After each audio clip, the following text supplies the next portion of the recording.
What are the risks of creating the wrong study plan and not and following the wrong study plan? If you create the wrong study plan and don't follow it, for sure, I don't think you'll be following the right study plan. You'll just not be following any study plan. But if you create the wrong study plan and you rigorously follow it dutifully, then can you imagine the risk? This is going to turn into a disaster, right? It'll not work out. And you will have so much faith in yourself. And on the last day, it will get completely shaken up. And you will feel it to be very difficult to work on a reattempt. Correct? So this is something you want to avoid, right? You want to avoid doing something wrong under the misconception that this is the right thing. One of the common problems that people have is overwhelm owing to the vast syllabus. Imagine if I had a list of 1000 or even 3000 finite tasks and a software telling me, what are your goals? Okay, this. Now, these are your tasks. Day one, this is to be done. Day two, this is to be done. Keep tick marking what's happening.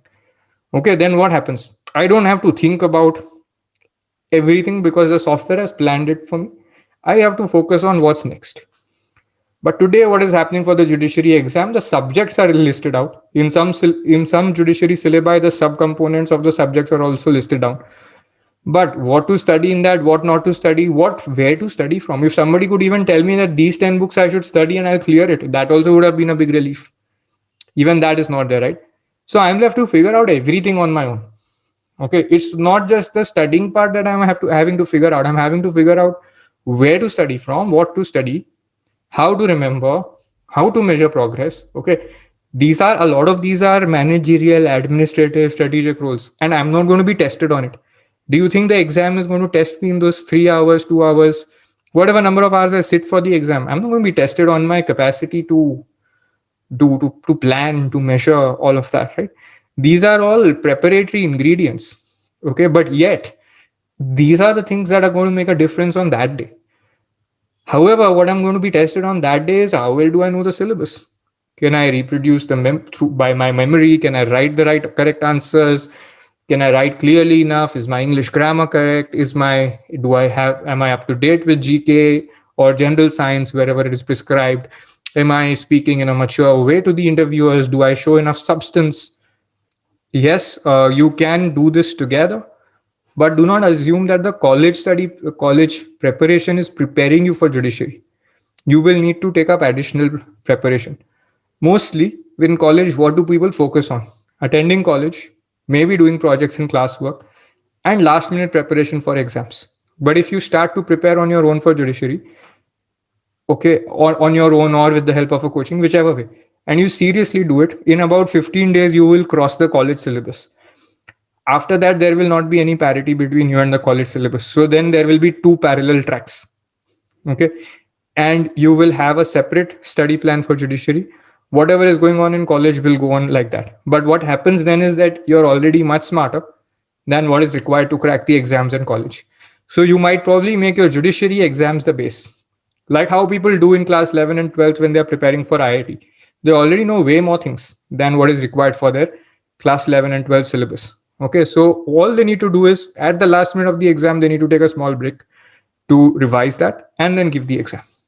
Overwhelm is a big challenge because you don't know what to figure out, how to do it. And overwhelm causes something, okay? It causes decision fatigue. You have to decide too many things and you're just, impaired at that moment. You cannot move forward. You're stuck. Okay, you're stuck not because your brain has no power to go ahead. You're stuck because you have to decide too many things and you don't know what to do. Most of the times, if you experience exhaustion or being tired, it is not because you're tired by working, it's because you're tired by the emotions thrown up in these situations. When you experience overwhelm, when you don't know where to go, when you're thinking of 10 different things and not able to decide, your brain will generate an emotional response. And that usually causes the tiredness. Instead, if you had one straight line to walk through and you studied a subject for 12 hours, 14 hours, you may not get tired. Okay. So just note, those of you, try to recall everybody here when you're trying to prepare. When is it that you get tired? So overwhelm and tiredness, all of this happens because you are unable to decide what to do next and how to go about it. because of too much data, information, lack of help in processing. A lot of self-doubt is also the problem, because how do you acknowledge victory on a day-to-day basis if you don't know that you're going on the right direction? You may make a great study plan, but then you will add self-doubt to it. Why? Because that study plan, you don't know whether it has worked for the others. Now you may say that I will develop more self-faith. For sure you can, but will that really be a question of self-faith, or will that be a question of an ostrich burying its head in the sand? Because the doubt that is coming here is not from a point of view of low self-esteem. It's not from that. This doubt is coming because objectively you haven't seen that plan work, and this is an experiment.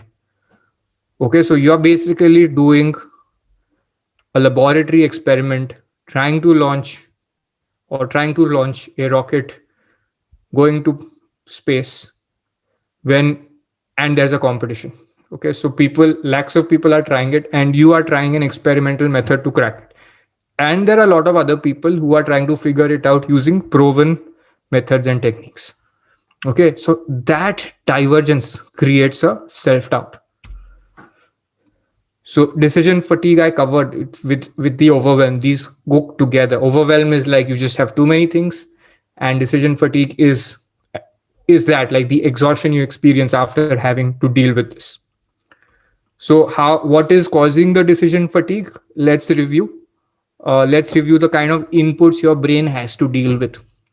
You'll be reviewing past year's papers. Then there'll be other activities you'll do. You'll try to classify the questions. A lot of people, when you see the past year's papers for the first time, you'll try to solve them. Okay. Solving is not giving you the insight. It's making you learn. That's a study.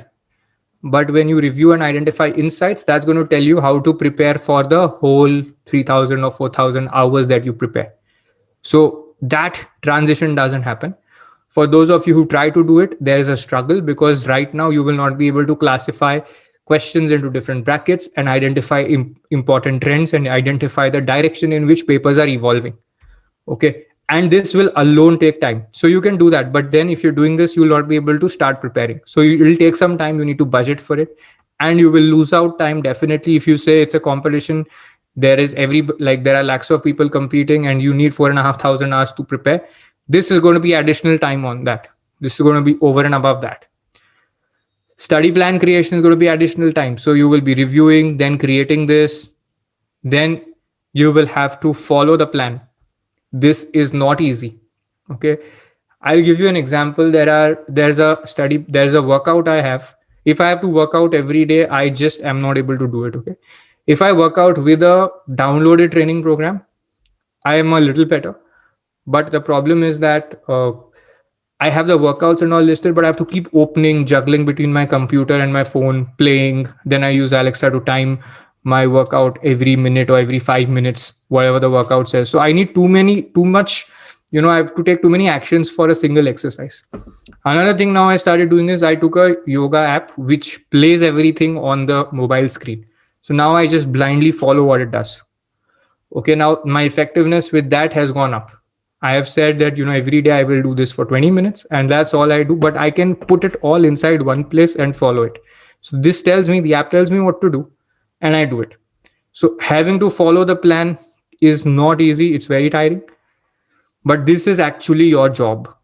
Okay. This is the single most important job. That's why I've underlined it. All these are part of the preparation strategy, but it's going to be for you to decide whether this is your job or not. But this definitely is one job that only you can do. Nobody else can do. Your self-study has to be around this. Whether you want to do this work yourself, that's up to you. Okay, that you do a cost benefit analysis. Selection of materials to study. Some materials are based for college exams. Some materials are reference materials for practitioners. Some materials are generic commentaries to be used for multiple exams. And some materials will be judiciary specific. Okay, so this you will have to select, and you will not have the time to create new materials for your own self. You can make some notes.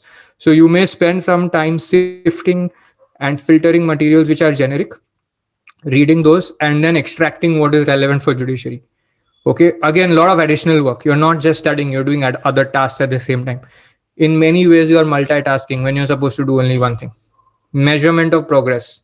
This definitely doesn't happen on your own. You don't have tools to measure progress, except for maybe writing on a notebook that I've done this, I've done this, I've done this. But how well you retain this, how is your performance in tests improving over time? You don't have tools to do all of that. So this again becomes a job that you have to do.